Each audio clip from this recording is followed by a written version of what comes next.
Welcome to the Four Horsemen Network.com. It is the first edition of the new version of Tully Vision here on the Four Horsemen Network.com. I'm Derek Sabato here with the Hall of Famer himself, member of the Four Horsemen, Tully Blanchard Enterprises, the one and only Tully Blanchard. Tully, how you doing tonight? Doing great, Derek, and it's always a pleasure to be on the podcast with you. It is a great time to be here. We are relaunching Tully Vision here on the Four Horsemen Network. We want to thank everyone for joining us here live right now on the Four Horsemen Network. Easy for me to say. We got a big episode coming up for the next one. Once we get through this one, we're going to be talking with Magnum TA about your infamous I Quit match, Starrcade 1985.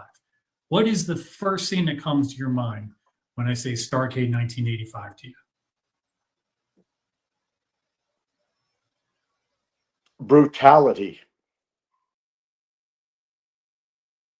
I was going to say that you didn't quit, but I understand that. So we're going to have Magnum here. Everybody knows I didn't quit. That's true. You did if not I'd have quit, I'd have quit 6 months before that. True. We're going to talk all about that here on the FourHorsemenNetwork.com. The next episode of Tully Vision will have Magnum TA. Drop your questions below. We have a ton from online already on Tully's Facebook page, from his Instagram, and from his Twitter account. But make sure that you drop your questions for the next taping here on Tully Vision. Tully, you got a big month ahead of you in April. What do you got going on in April? In April, big March 31st, I'm getting married. That's right, March 31st. In Costa Rica. And so it is my lovely bride, Gretchen Evans, is made me a happy man by saying yes. And so, at 72, what else should you do? I can't answer that question at 72. If I make it to 72, I hope I'm at least in Costa Rica. That sounds amazing to me. This is a great comment I want to put up on the screen to make sure you show your soon-to-be bride. Tully found his perfect 10. How about that, Tully? Oh, that's a very good comment. I like that, whoever sent that in. Awesome sauce. Thanks so much for the comment. And for those of you in the chat right now, drop your questions below. We will get to the super chats first. It is Ask Tully Anything. Depending upon how many questions we get today, we are also going to be talking about what is on Tully's t-shirt and on his hand, the WWE Hall of Fame. There's an induction coming up next month in Las Vegas, and somebody being inducted that worked a lot with Arn and Tully. But we're going to get right to the first question here on Ask Tully Anything. Comes from Awesome Sauce, who also had that great comment about the perfect 10. Tully, who had better crowds, Jim Crockett Promotions or the World Wrestling Federation? They were at that time when Arn and I were horsemen and then went to the WWF. The cards and the houses were probably pretty similar. At WCW, it was we were always part of the Horsemen, and our places were sold out all the time. And when I went to the WWF, you had the Hogan Towns with their cards. Then you had Andre Towns with their cards. And then you had another town, which we called the C Team. And Arn and I ended up doing the C Team towns that were very, very bad until we got there. And we did a thing with Demolition, and the C Team towns were becoming sold out and did exceptionally well. And so it was, sold out is sold out. When you think back to running the C towns with the WWF and everyone being a part of the top level of JCP, the crowd heat in JCP was a whole lot different than it was in the WWF. Is that right? Well, you at that time you went to different areas of the country. The WWF was trying to go nationwide because they were on TBS, and then when we took over TBS, we ran the whole country, but we missed the Northeast. Right. We didn't, and so when we started with the WWF, we were then being exposed in the Northeast, so we spent some time in New Jersey, New York, Massachusetts, Maine. I don't want to say Vermont because I never got to wrestle in Vermont, but that was the things that were going on as the two companies were rivals at the time. When you think back to the hottest towns in JCP, what stands out? Is it Greensboro?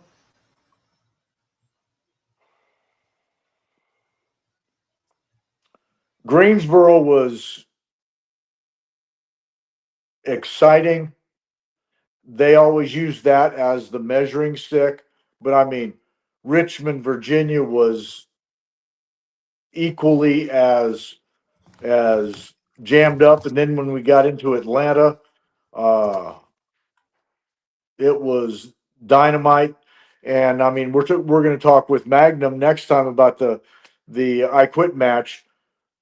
The I Quit match was in Greensboro, and they did live in Atlanta the same night. So, and they were sold out. So we had like 38,000 people before that was even heard of at a live wrestling match. And that was just phenomenal.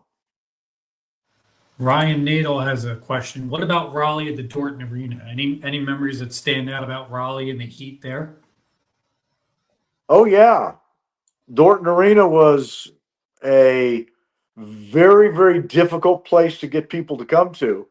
And when we finally got the Horsemen rolling, Dorton Arena got sold out. But it was extremely warm in the summertime, and it was always a difficult place to be. But it was. We tried hard to get it going, and we did. We got a great question. Speaking of heat from Darren Staley, Darren asked you, I think people today have no idea the heat that Cornette brought in the mid 80s. What was the scariest heat you've ever witnessed? Like almost shoot heat.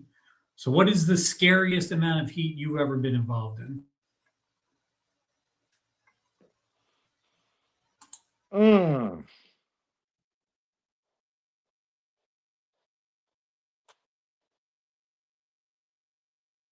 And was it from Jim Cornette? No, he wasn't. We were just getting ready to start a program with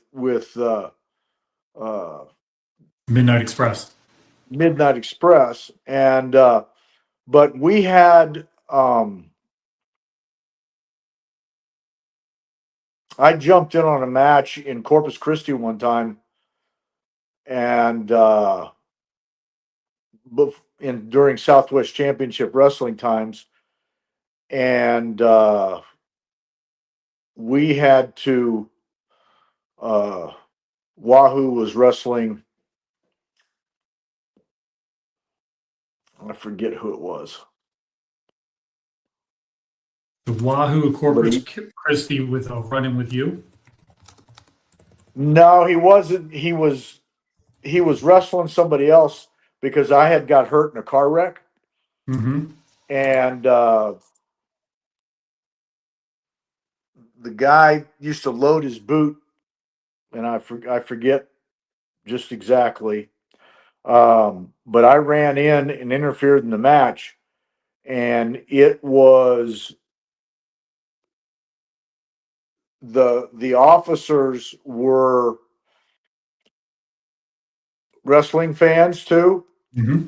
So there wasn't any of them wanting to fight with me. And uh, my other guy, as we got back to the dressing room, and this is before we had big barricades and stuff, we just had little ropes. Sure. And I don't know if I got hit with a knife or a thing in my side, but I got cut just a little bit.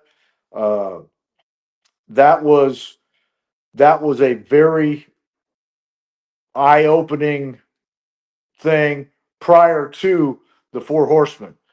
And during Horseman days, we did some very, very exciting stuff, but you had the big barricades and the security was much better, and they traveled with us, and it was a much, much safer situation.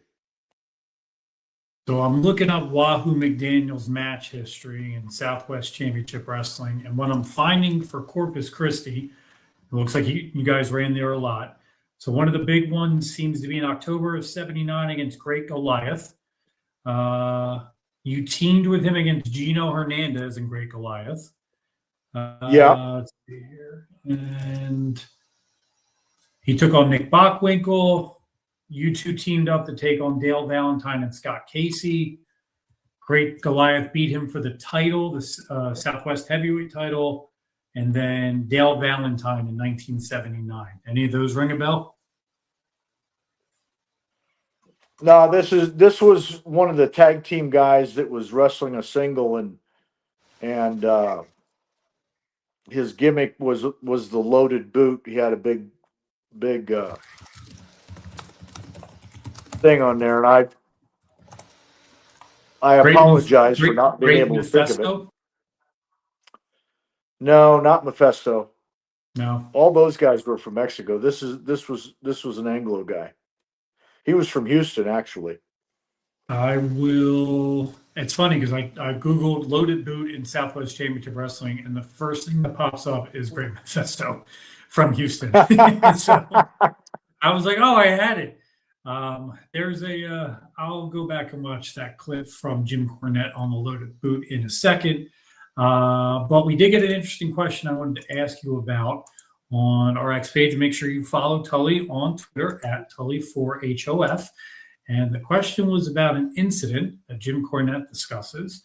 And Jim Cornette says that at one time you were talking behind Dusty Rhodes' back, and you were relegated at that point from going. You were banished to the Jabroni Jet. I'm genuinely curious to hear Tully's comments on this. I would like to hear his version versus Jim Cornette's, and that's from Player Coach 07. So, what do you remember of being banished to the Jabroni Jet? Well, I don't think I was ever banished to the Jabroni Jet. I will tell you this. I didn't talk behind Dusty's back because if I had anything to say to him, I said it to his face. And I probably got a little overzealous one time, and I did get chastised, and I had to wrestle Jimmy Valiant and had to drive to those towns instead of fly on the jet or the Jabroni Jet. And J.J. Dillon politely told me, he said, "You need to keep your mouth shut." I said, "Okay, I will." Do you remember what you said to Dusty that relegated you to driving and working Jimmy Valiant? No, I don't. Thank God. that was, golly, that was that was almost 45 years ago. Yeah, so he tells the story on his podcast from the story's based around how Dusty Rhodes booked the NWA tag team titles. And I guess part of the process was that at some point you got out of line to Dusty or talked behind his back. Did you have a lot of creative headbutting with Dusty during that time? No, I didn't get involved in that at all. What would you have been at odds with Dusty about? Oh, I don't know. A finish or something. You know, it could have been something with Baby Doll. I mean, it is, that was as good as we did, and Dusty and I'd wrestle somebody for a while and come back and wrestle Dusty, and the houses would jump, and it was great to be around Dusty, and it was great. He knew how good I could make him look, and I did tell him that one time. I said, he asked me. He said, "You've been a booker before. What would you do to get this thing going?" I said, "You got to put the best against the best." And I told him, I said, "I'd put Flair against Wahoo and let them beat the crap out of each other. And I said, I'd put me against you because I can make you look great." And Pretty that's how it all accurate. started. Pretty accurate. And you made Dusty look like $1 million, that's for sure. We got another great question from Darren Staley. Speaking of heat and pops earlier, I would argue that the Rock and Roll Express pop was hotter than the Road Warrior pop in the mid '86. People argue this with me. What are Tully's thoughts on this? So you've been in the ring for both entrance music. What pop was bigger for you? God, they were both very dynamic. I mean, Robert and Ricky were just unbelievable, and you didn't you had the Road Warriors. You got a pop with them, but you didn't have all the little teeny boppers screaming and hollering, and so it was a little bit of a different group that was out there, but either one of them. I mean, of course, in Chicago, the Road Warriors would rule, and any place on the East Coast, rock and roll would go crazy. So, I mean, it was awesome either way. Now, I'm going to ask this question. It's going to be a loaded question. I already know the answer because we've talked about this off air. Who'd you enjoy working more, the Rock and Roll Express or the Road Warriors?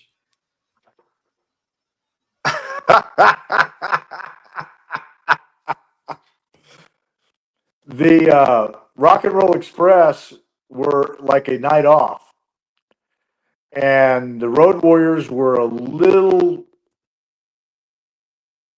They got confidence in us, and they listened very well, but it was you earned your money that night.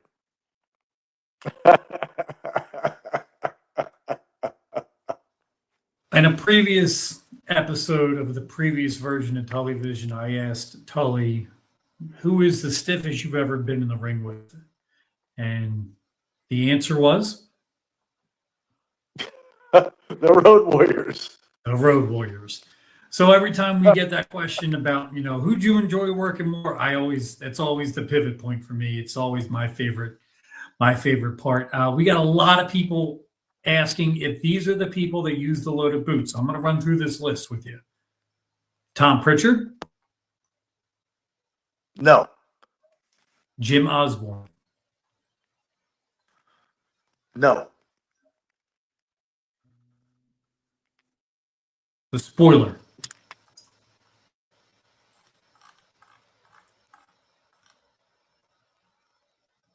I don't It remember the wasn't. spoiler It using wasn't the the spoiler. No. I don't remember that either. All right. Anybody else who thinks of it drops in the comments. We'll talk about it on a future episode. We got a yes, Darren. We know Dusty used a loaded boot. Well, we're not talking about that. Thank you so much for that comment, though. The Red Sire's got a great question. Tully, as a premier promo artist, what was the key to your amazing promos with Jim Crockett Promotions? I tried to stay as close to the truth as I could, and that way it wasn't hoopla. That was my formula. Do you feel that promos nowadays are too overproduced? Probably. What was your experience getting promos in AEW, since that was your best spot you were doing promos at? What was that experience like, putting a promo together for AEW? Well, I definitely struggled when people tried to tell me what to say. So consequently, I didn't talk that much. And the guys that were more accustomed to writing their promos out and memorizing them and all that kind of stuff were much better at it. So I could stand there and look some way. But it was, the same thing in interviews, same thing in matches. I could not, I would not be able to function in the ring now because that's not the way we did it. Right. That's not the way I was taught. You listen to the crowd and you worked the crowd and you did stuff that made the people scream, and you did stuff that kept them screaming, and you did more stuff that kept them screaming. And you can't plan all that in the dressing room. So anyway. I'm going to get back to that in a second, but we got another great question, and one that ties in with the Four Horsemen Network. Any funny or memorable road trip stories with Arn? I'd like to share it with Arn and Paul Bromwell on their next show and see if Arn remembers it. So that's from Ryan Noel 305. What is your most memorable or funny road trip story with the enforcer, Arn Anderson? Not on the Jabroni jet.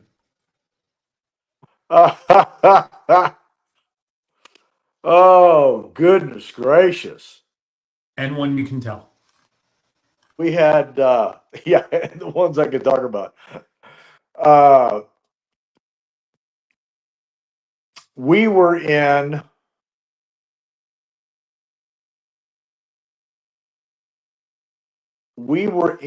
West Virginia,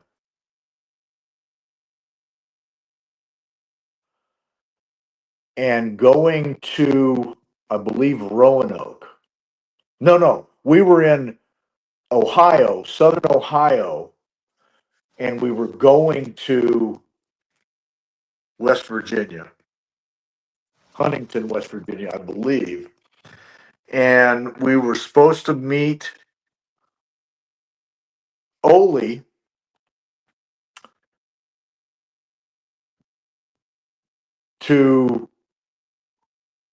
he was going to drive. And I was in the car. I was there. Arn was a little bit late, and Ole left him.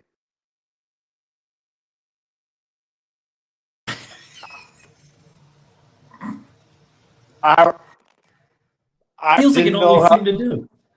I didn't have a. I mean, I was taught that the older guys in the business, you respected them and you did stuff, and and you didn't. And I said, Ole, I said, Arn's not here yet. He said, no, he'll get there. He drove off and I went. And you didn't have phones to text with and all Sure. that kind of stuff like you do now. I went, oh my gosh. Yeah. I mean, you look back on it and it's funny. It wasn't funny that day. No, I'm sure. Yeah, guys, ask Arn about that on the next episode of Arn coming up with Paul Bromwell. I would love to hear Arn's response to what his feeling was.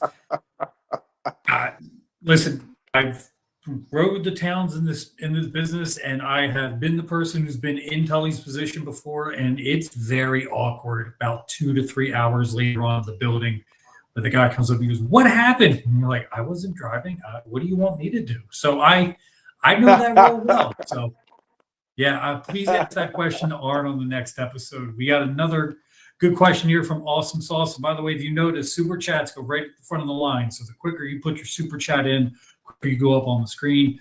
Tully, did you ever watch Glow, Gorgeous Ladies of Wrestling? It did huge ratings and aired right after Worldwide. And did you feel that show exposed wrestling and made it a joke? I knew about Glow, but I don't remember ever watching it. I watched the stuff that we did, and I rarely watched anything else because I didn't want to be influenced by somebody else's stuff and be accused of copying anything or anything like that. So everything was original stuff. Sure. We got another great question as we were talking about Chicago earlier from J Tank 1562. Tully, you're, in my opinion, the greatest heel of your generation. Was it hard when you came here to Chicago and other towns and you got cheered? And that's a good question to turn into what was going to be my next question. So, what was that like for when you would get cheered as a heel? It was different. Chicago was a different place. Philadelphia was a different place. We got cheered in Philadelphia, and rocks throw at you in Baltimore, 100 miles down the road. But Chicago, they, other than the Road Warriors, which they loved them and didn't like us, and then they started liking the Horsemen, and Right. it was a different thing, but we still did the same stuff. We still wrestled the same way. We still did the same thing, did the same interviews, and the fans, there was a bunch of them that liked it. There was a big angle to not go home, but to set off WrestleMania with Randy Orton attacking Cody Rhodes during a contract signing. It just maybe a week ago, I think, on SmackDown, and Randy got a big pop for it. See, it's a big heel turn. Randy's first time heel in a couple of years, and he got cheered. And I'm always fascinated by how the business today that people pop for these things instead of booing for them because they want to be a part of the experience of the actual being present for it. It's a whole lot different now than it was 40 years ago. But when something like that happens in the ring, what's your reaction? Does it make you turn up being more of a heel? Or do you kind of sway towards, well, if they're cheering me, I should go into this? Well,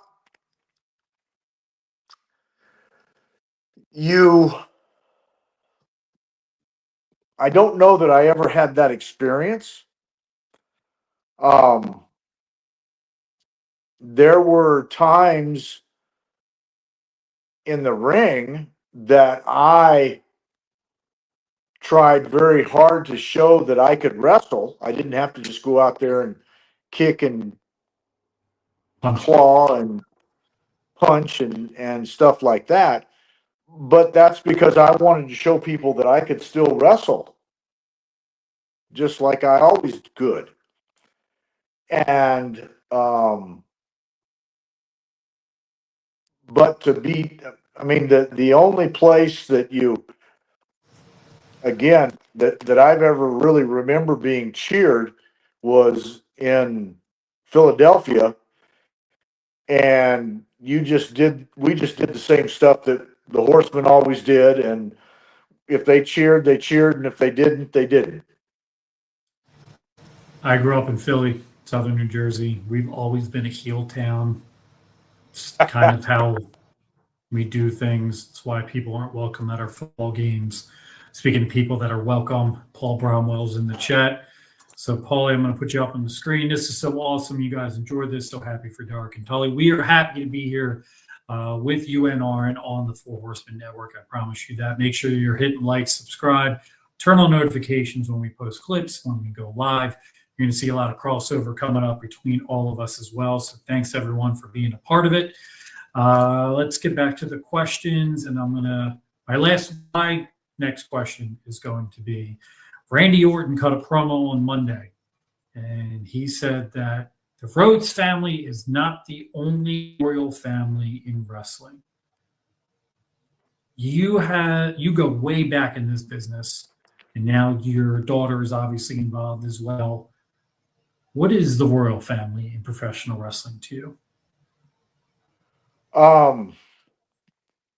Gosh, I don't know. I mean, the Orton family was 3 generations. Nothing to sneeze at. Oh, absolutely not. And you know, and the Rhodes family doesn't go 3 generations. It goes 2. That's true. And you know, I mean, and the Blanchard family goes 3 generations with Tessa, and Right. you know, so I mean, it is you need to, and I don't know that I would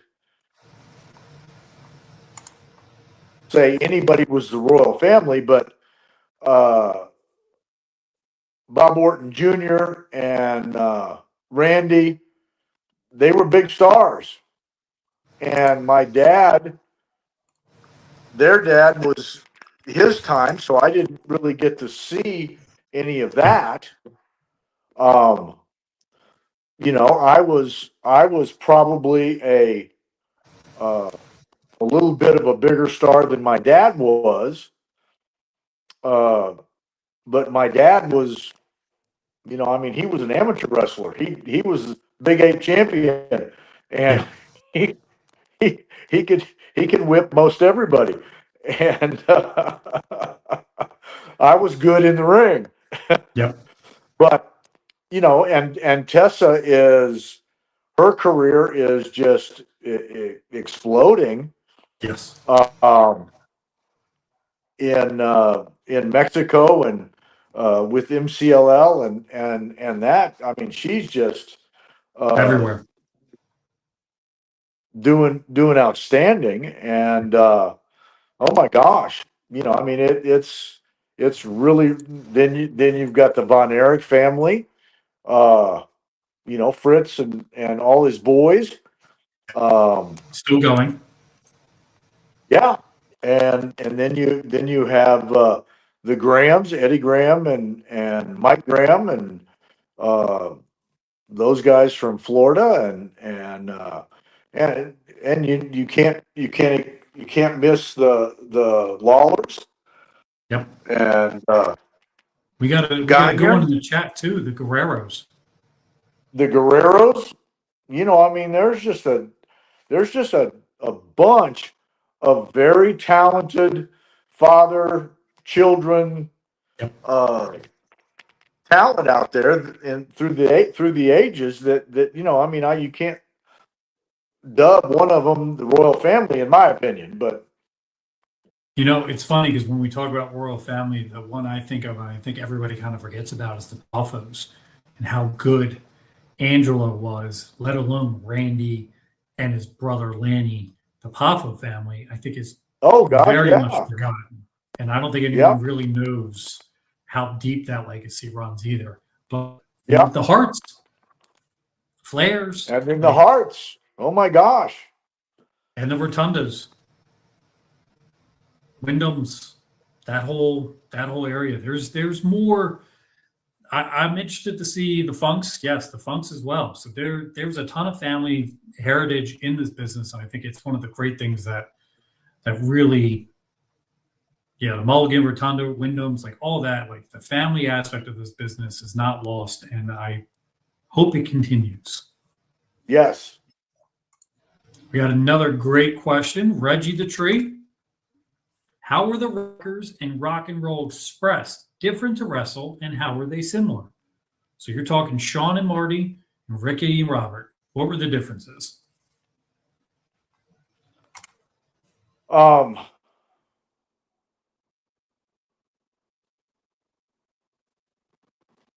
they were different talents. I mean, and Robert and Ricky did their thing, and Sean and Marty did their thing, and Arn and I were just very, very fortunate to be able to wrestle with guys with that much talent that could do what we told them to do and trusted us and tear the house down. I mean, I watched a video not too long ago of the night in Madison Square Gardens that Arn and myself wrestled Marty and Sean. And I don't know that Arn and I ever had a better match than that one. Okay, so that was going to be my next question is, do you consider the Rockers your best opponents? So I guess that kind of means yes? Well, no, not necessarily, because, Right. I mean, we didn't get to wrestle them that much. The thing that Arn and I could do was wrestle anybody. That's Demolition, true. Road Warriors, they were mammoth guys. I mean, 300 plus pounds. And I was 225. Right. Arn was 270. Then we could go against Robert and Ricky. Different match. And do their style. I Yeah. mean, we had that ability to go with the big guys, the little guys, the in-between guys. And that, I think, is what makes Arn and I so unique, is that we could go either way. We didn't have to just be against one kind of an opponent. So do you think your match with the Rockers at Madison Square Garden, you and Tully, or you and Arn against Sean and Marty, is you guys' best tag match ever? Oh, I don't know that it is, but it's got to be one of them. What other matches stand out to you as a tag team? WWF or JCP?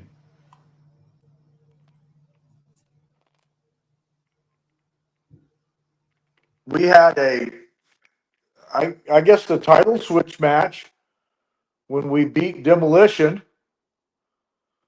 and I hit Barry with the chair hard, and I did see him at an autograph show in Charlotte after that, and I went up and apologized because I saw the thing on here, and he said, "Dude, that set everything up." True. He said, "Don't apologize to me." And I said, well, I still wasn't trying to do that. But No. anyway, the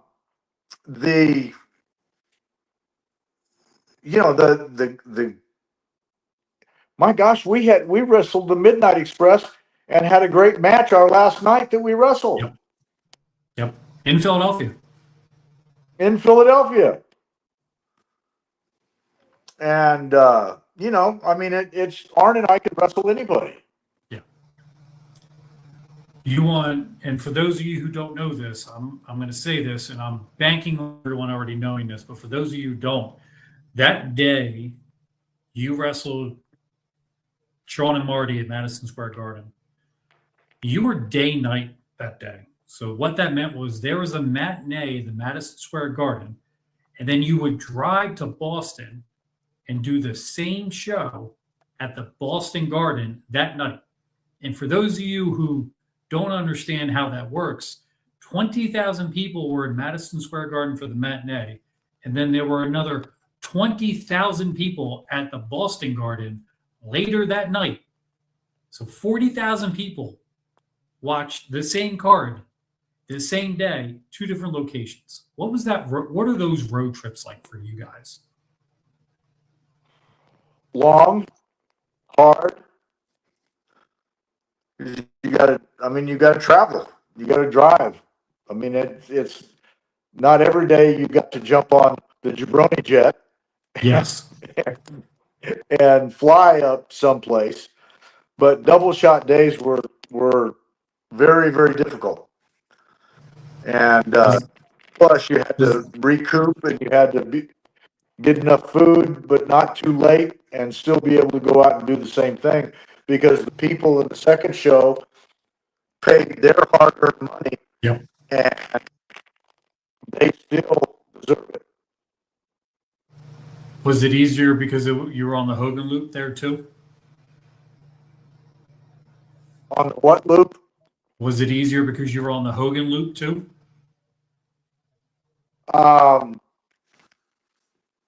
We were on the Hogan loop for that day only. Yeah. Again, for those of you who don't know, the Hogan loop was the A-Town. So if you were on the Hulk show and he was drawing the house, you got a cut of that house. So it's a little bit different nowadays where everyone's on a guaranteed contract, not worried about much of anything. You brought up Demolition. I want to get to them.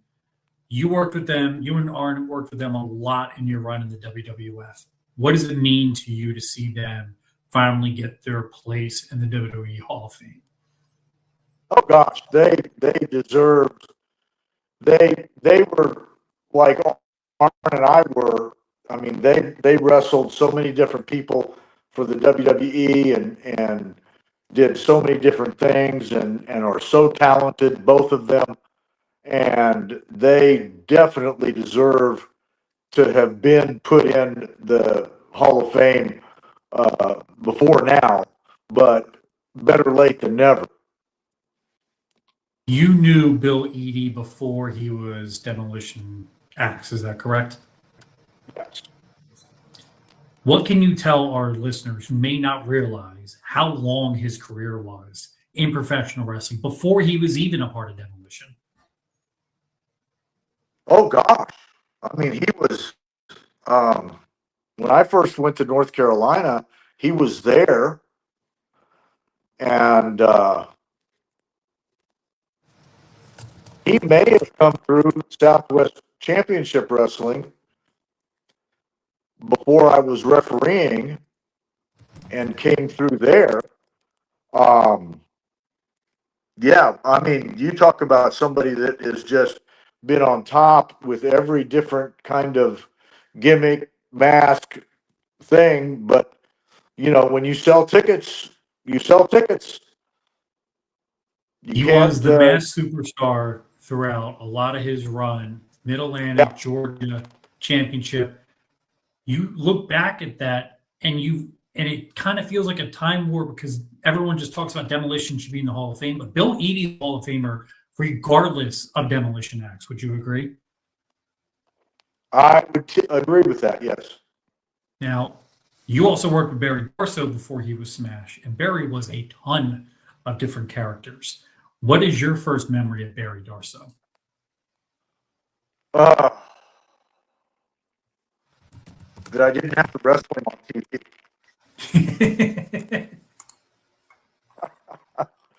All these guys that came out of that Minnesota school, they were brutal, and to wrestle them on Atlanta television, it was difficult.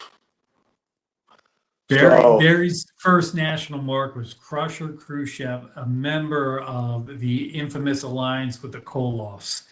When he was a gigantic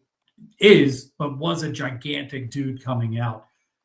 But also, again, I don't think many people realize how popular he was in that position, in that Yeah. role, because not for nothing, he was kind of overshadowed by the Koloffs. When did you start to see him turn into that all-around really good worker? Well, he was in a position to learn, and Ivan Koloff was probably one of the greatest of all time. Yeah. And when you get in the ring and you want to learn, you couldn't have been put in any better place than Yeah. that. And Barry learned. When you look back, they worked, and I'm talking about Khrushchev. They worked with the Rock and Roll Express. They worked with the Road Warriors. They worked with Sam Houston.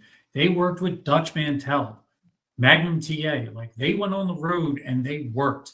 And by the time he got to the WWF as Smash, he is a polished worker.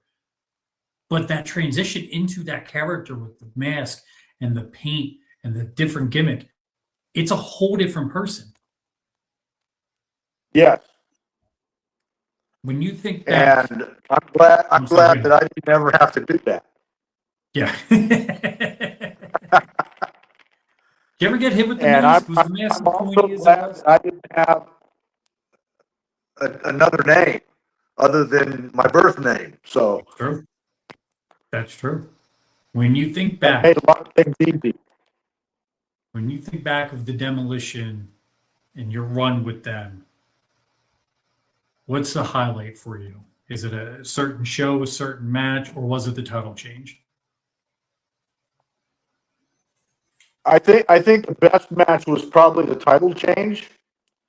And then when we gave our notice, we gave the titles back in a 2 out of 3 fall, and that wasn't probably our finest hour in the ring, but it was what it was, Right. and they became the champions again, and it was all good. Did you ever see the Repo Man? Huh? Did you ever see the Repo Man, Barry's next gimmick? No. All right. I don't think so. I'll send you some clips. It's it is quite the transition. I also want to ask you about your Hall of Fame induction. What was the process like when you're asked to be a part of the WWF Hall of Fame, or WWE Hall of Fame back then? What was who reached out to you? Well, I forget who reached out to me. It was probably one of the agents, and they wanted us to come to Miami, and they were going to induct the Four Horsemen into the Hall of Fame, and so I asked them if I could bring my children. So instead of flying me down first class, they flew me down coach, but I got to fly my 4 kids with me. And that was hugely important to me because they weren't alive during my wrestling career. Right. And, to sit out in the audience and have me be able to introduce them to the wrestling fans and, all that, it was a very enjoyable time. I can when we were given our rings, we went into Vince's locker room and he presented them to us individually, and we took pictures with him, and I have a picture in my hallway up with Vince holding up 4 fingers, which is probably the only time ever in his life he held the 4 fingers up. And Can you send me that picture? I would like to see that picture. I don't think Flair got him to put the 4 up in public. So to know that that was a backstage thing is really cool. And so it was, all that stuff was so good. And, you know, they treated us well and paid us well and gave us a great ring. I would probably say that 2012 was the icing on top of the cake for my wrestling career. I know that I was inducted into the NWA Hall of Fame in 2009 individually, but certainly it was not a big production thing like we did at WrestleMania down in Miami. Flair was in TNA at the time, and I've always wanted to know, were you guys kept abreast of what was going on? Was there, you know, hey, we want to do this, but if Rick can't do it, we're not going to do it? Were you aware of any of that? No. Okay. Interesting. No. My wonderment with that was always, if they couldn't strike a deal, and I had no doubt they were going to, would it have happened? Or would they have waited until Rick's contract expired? But it felt like with you and JJ and Barry and Arn and Rick up there, a lot of people that day said, what about the others? Do you think Ole should have been featured, spotlighted in some way, shape, or form for his contribution to the group?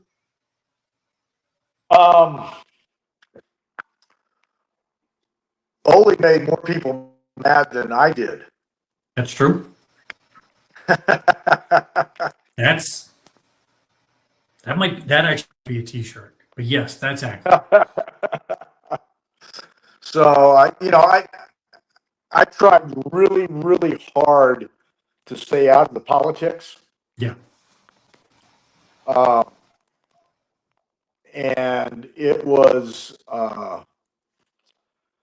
you show up to work, you do your absolute best to have the best match on the card every night. And many times we're successful, sometimes not. But the wrestling fans were the recipient of all of that effort anyway. And,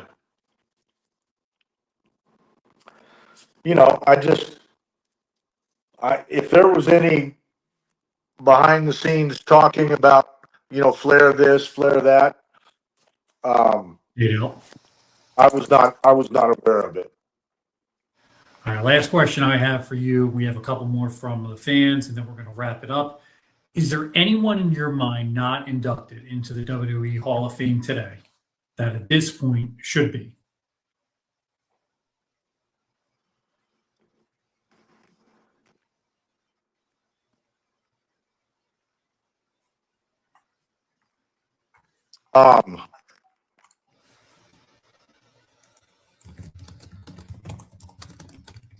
They do a pretty good job of it. I don't, I don't follow wrestling near like a lot of people do. But if you gave me a list of people and said these guys aren't in, if I was, I could tell you yes, no, maybe so. I will tell you the biggest name that so far, because Lex got checked off last year, Demolition this year. One of the big ones that has been pointed out is Sid has yet to be inducted into the WWE Hall of Fame. Do you consider Sid a Hall of Famer? Sid Vicious?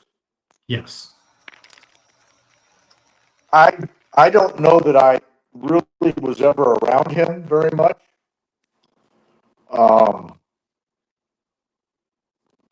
But, if you sell out every night for years, you certainly should be. Awesome Sauce has a good one. Gino Hernandez. Do you consider Gino Hernandez a Hall of Famer? He Could be his career was cut short when he died. Um, Gino and I were a tremendous tag team Yes. together and did great. And I think I've said this on the show before. The only reason I think that Arn and I were a better tag team is because Gino and I were both small guys and we did the same stuff. Right. And with Arn and Arn could go with big guys and I could do the small guy stuff, and it made it Bounce a off. better back and forth thing in the matches. But I mean, Gino and I had a great run for Southwest, working for my dad. Uh, just a huge, and I just had a thought. Speaking, Gino was wrestling Mil Mascaras one time in Houston, and I sat in the audience the Wow. whole night, and when the spot in the match, I hit the ring, knocked Mascaras out. Yeah, it was hard to get back to the dressing room that night too. I believe that, yes. I was pointing out in the chat there was another major team, the Midnight Express and Jim Cornette are not in the Hall of Fame. Oh wow. It is. Well, the thing about, and I'm not making excuses. The If you don't work for the WWE, it's hard to go in their Hall of Fame. Yes. And Jim is very loud about his thoughts on the current product administration, things like that. So Yeah. it's not a surprise. So, but I But actually forgot about them. the Midnight Express were as talented as anybody in the business, and they entertained every night, just like we did, just like the Road Warriors did, just like Demolition did. And I think the only thing that opened that door for Arn and I is because we were up there for a year and a half. Yeah. I got a question for you now. We're talking about the Midnight Express. Stan Lane or Dennis Condrey? Who did you prefer?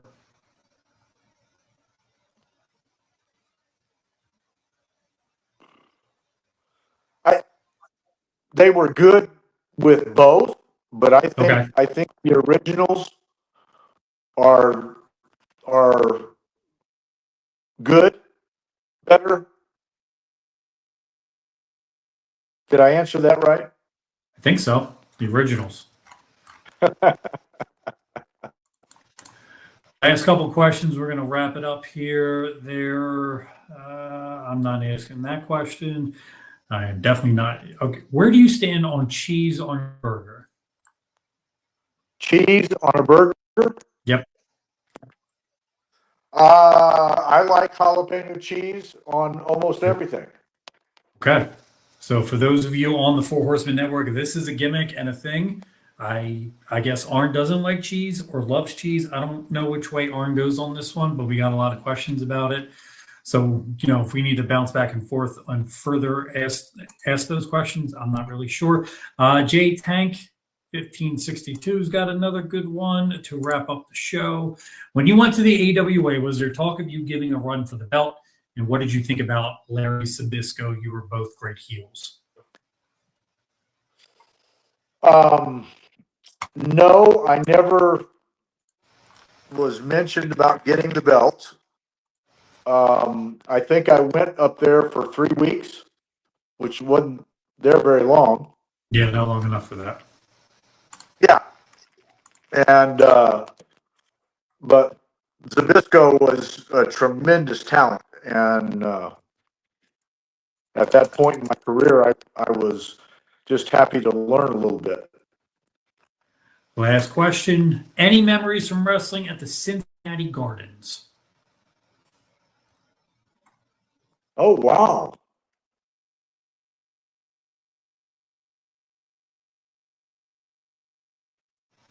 Probably. and I would have to think about it for just a minute. But Cincinnati, all of Ohio was fabulous, and they all disliked the Horsemen, and it was very, very good. And when the Horsemen were disliked, it was easy to sell tickets. I'm trying to find a couple matches from the Cincinnati Gardens, but there is a poster. Ric Flair versus Ole Anderson for Mid-Atlantic for Cincinnati, for the Cincinnati Gardens, with Roddy Piper versus Wahoo McDaniel on the poster. That's a card. Oh yeah, absolutely. That's a card. We're gonna wrap it up for this one, the first edition of Tully Vision here on the Four Horsemen Network.com. Make sure you're hitting like, subscribe, turn on notifications. Next episode is going to include Tully and Magnum TA talking about their infamous match back in 1985 Starrcade, where Tully did not quit. He didn't. Yeah, I mean everybody knows that. I mean they'd watched the tapes enough. You had to say I quit. We talked about it for weeks. And I didn't say I quit. And we are going to get Magnum's thought process on that as well.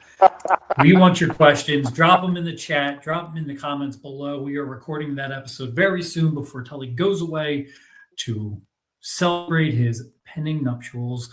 How can you support Tully? Easy. Follow him on his social media at Tully4HOF on X, Tully Blanchard 4 on Instagram, and buy a t-shirt. It's prowrestlingtees.com/Tully Blanchard. The one he is wearing right now, symbol of excellence, along with the infamous 40-year anniversary of Starrcade 1985 is available for you. Hit a like, hit subscribe, turn on notifications. Thank you all so much for joining us here on the newest edition of Tully Vision here on the Four Horsemen Network. We look forward to seeing you next time. Thank you so much. And Tully, any last words? Thanks everybody for the questions, and thanks for being part of this. I hope to see you guys next time. Thank you so much, everyone here on the Four Horsemen Network. We will catch you next time. Have a great night, everyone. Thank you so much.